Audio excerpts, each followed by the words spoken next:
பசங்களோட வாழ்க்கையை எவ்வளோ தூரம் பாதிக்குது, எவ்வளோ நல்லா வாழ வேண்டிய பையன் அவன் எவ்வளோ வருத்தப்படுறான் பாருங்களேன். பெத்தவங்க யோசிக்கணும் இல்லையா? உனக்கு என்ன மாதிரியான இமோஷன்ஸ் இருக்கும்ப்பா இந்த மாதிரி?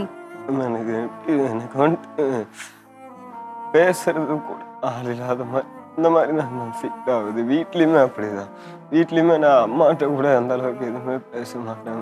ஒர்க் முடிச்சுட்டா வருவேன், வந்துட்டு கொஞ்ச நேரம் டிவி பார்ப்பேன் மேம். டிவி பார்த்துட்டு என்கிட்ட இப்போ ஒரு ஆண்ட்ராய்டு மொபைல் கூட கிடையாது மேம் என்கிட்ட. நான் கீபேட் தான் யூஸ் பண்ணுறேன். சரி அதெல்லாம் வேண்டான்னு சொல்லி தான் கீபேட் யூஸ் பண்ணிட்டுருக்கேன் மேம். யார்ட்டையுமே நான் அதிகமாக பேச மாட்டேன் மேம். ஃபீலிங்ஸே நான் வேறு வெளியே யார்ட்டையுமே அதிகமாக ஷேர் பண்ணுறது இல்லைங்க. அது அப்படியே எனக்குள்ளே இருக்கிறங்காட்டியும் என்னமோ தெரியல, அது ஒரு மாதிரி டிப்ரெஸ்டாகவே இருக்குங்க ரொம்ப. இந்த ஆல்கஹாலே வந்து டிப்ரெஷன்ட் தான். நீங்கள் தண்ணி அடிக்க அடிக்க இன்னும் டிப்ரெஷனுக்குள்ளே தான் போவேங்க. சும்மா அந்த வீக் டேஸில் மார்னிங் டேஸ்லேயே அப்படி தாங்க மேம் இருப்பேன். அதிகமாக யார்ட்டையுமே இப்போ பேசுகிறதே ஸ்டாப் பண்ணிட்டேங்க மேம். உங்களுக்கு ஃப்ரெண்ட்ஸ் யாரும் இல்லையா? இருக்காங்க மேம், யாரு கூடயும் பேசுறது இல்லைங்க. எல்லாரு கூடயுமே பேசுறது ஸ்டாப் பண்ணிட்டாங்க மேம். கேர்ள் ஃப்ரெண்ட்ஸ் இல்லையா? இல்லை இருந்தாங்க மேம். இப்போ இல்லை. ரிலேஷன்ஷிப்பில் இருந்தீங்களா? இருந்தாங்க மேம் காலேஜ் படிக்கிறப்ப. அது இதனால தான் விட்டீங்க மேம்?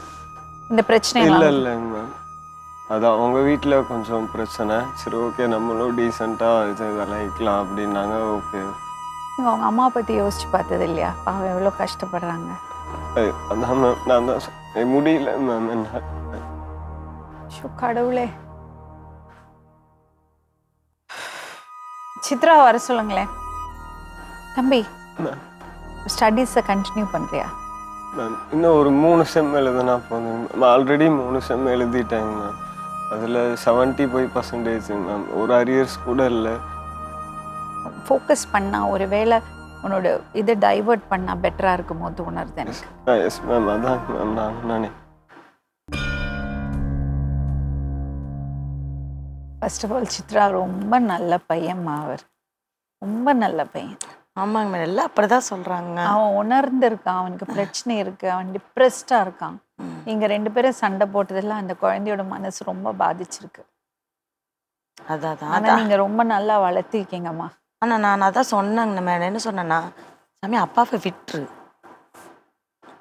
அதாவது அவர் வந்து வாழ்ந்து முடிச்சவர், சரிங்களா? நீ வாழ வேண்டியவன். அப்பாவை ரொம்ப பிடிக்குமா தம்பி உங்களுக்கு? பிடிக்கும் தான், ஆனால் அவர் பண்ணுறது எதுவும் சரியில்லைங்க. அது எல்லா குழந்தைகளுக்கும் அப்பா அம்மா பிடிக்குங்க, பிடிக்கலன்னு யாரும் சொல்ல மாட்டாங்க. ரொம்ப இமோஷனல் சைல்டு. எல்லா குழந்தைங்களும் ஒரு மாதிரி, ஒரு குழந்தைங்க ஸ்ட்ராங்காக இருப்பாங்க, விட்டுருவாங்க. ரொம்ப இமோஷனல். உங்க 2 பேர்ட்டையும் ரொம்ப அட்டாச்சாக இருக்கிறது பையன். நான் அதை தான் சொல்லுவாங்க. அட அப்பா போனா என்ன, நான் இருக்கிறேன்ல.